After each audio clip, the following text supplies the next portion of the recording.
To notice beauty is to touch the divine momentarily, the unseen life within all things.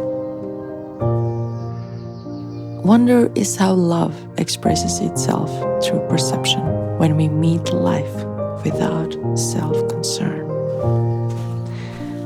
Whenever someone said how small and humbled they felt standing before mountains or under starry skies, I couldn't help but wonder, how can you remain self-focused when faced with such beauty?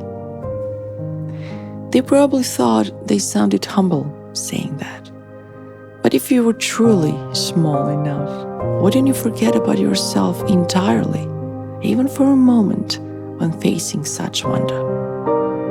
How could there even be a story when there were only ever stars and mountains?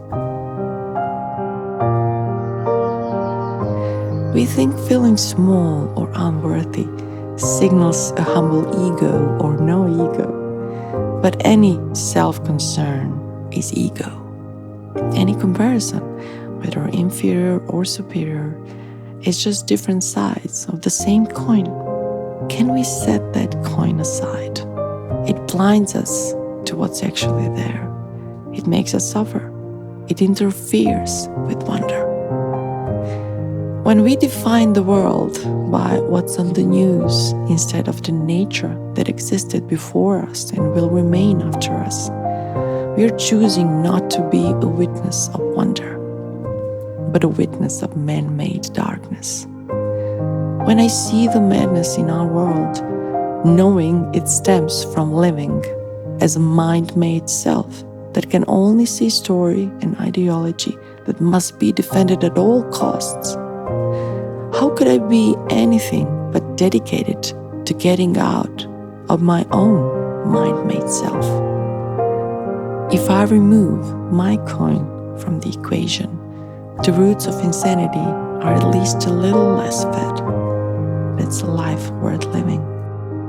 Because when I do this, I see the unseen life within all things.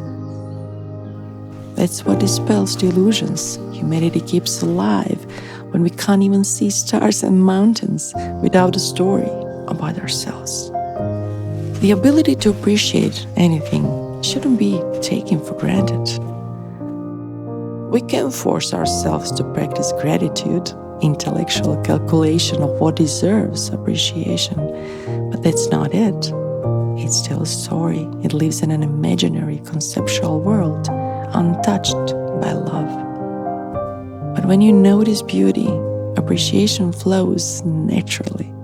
In those moments, you entered a different state of being. There probably wasn't much self in it. You forgot about yourself completely.